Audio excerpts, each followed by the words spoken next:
Today we are tackling a huge challenge: how to stay productive while taking care of yourself.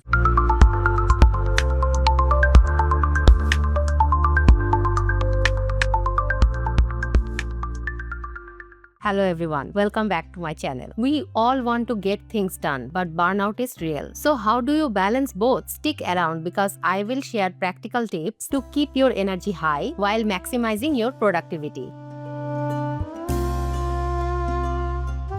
We often focus on time management. But what if I told you energy management is the real key? According to the Harvard Business Review article, The Ideal Work Schedule as Determined by Circadian Rhythms by Christopher M. Barnes, published on January 29, 2015, said that humans have a well-defined internal clock that shapes our energy levels throughout the day, our circadian process, which is often referred to as a circadian rhythms because it tends to be very regular. If you have ever had jet lag, then you know how persistent circadian rhythms can be. I personally structure my tasks based on my energy levels. I do all my creative tasks when my energy is at its peak. Any kind of research or batching tasks, I save those when my energy level dips. Aligning your work with your natural energy rhythm can help you get more done without feeling drained.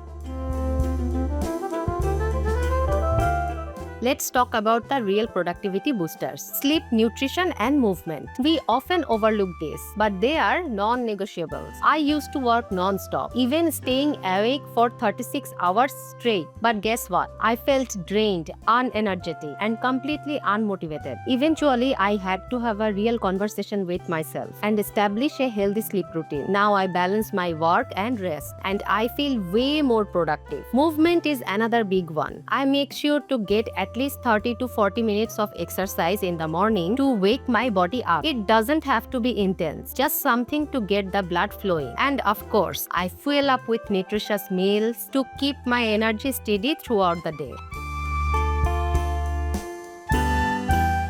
Have you ever heard the 80-20 rule? According to the Forbes research titled The 80-20 Rule and How It Can Change Your Life by Kevin Cruz, published on March 7, 2016, said that Pareto's 80-20 rule, the universal truth about the imbalance of inputs and outputs, is what became known as the Pareto principle or the 80-20 rule. It also states, no matter what your situation is, it is important to remember that there are only so many minutes in an hour, hours in a day, and days in a week. Pareto can help you to see this is a good thing. Otherwise, you would be a slave to a never-ending list of to-do lists. What does that mean for you? 80% of your results just comes from your 20% of effort. So instead of trying to do everything, focus on the tasks that actually move the needle. Identify your highest impact work and prioritize it.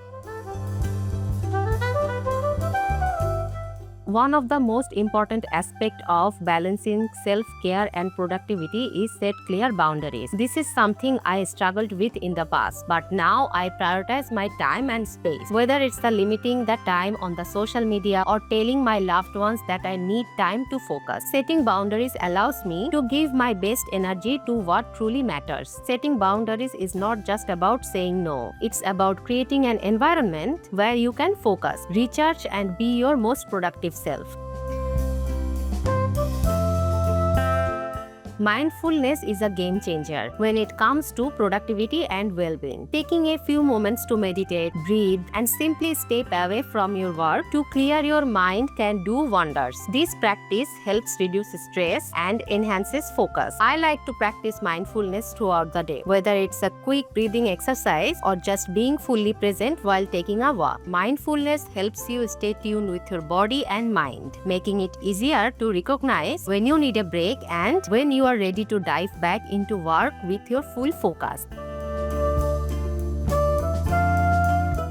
Let me share how I personally balance my work and self-care. I wake up and do a 30 to 40 minutes movement routine, just enough to wake up my body. Then I fuel up with a nutritious meal before diving deep into work for 3 hours. Midday, I take a mindful break. This could be a walk or just stepping away from screens. And in the evening, I cut off my work by 8 p.m. to get enough rest. This routine keeps me productive without feeling exhausted. Since I work from home, I have time flexibility. But no matter your schedule, schedule, you need to find what works for you. Now it's your turn. What strategies you take to stay productive while taking care of yourself? Drop your tips in the comment below. If this video helped you, don't forget to like, subscribe and hit the bell icon so you never miss any updates. Stay productive and take care of yourself. I will see you in the next video.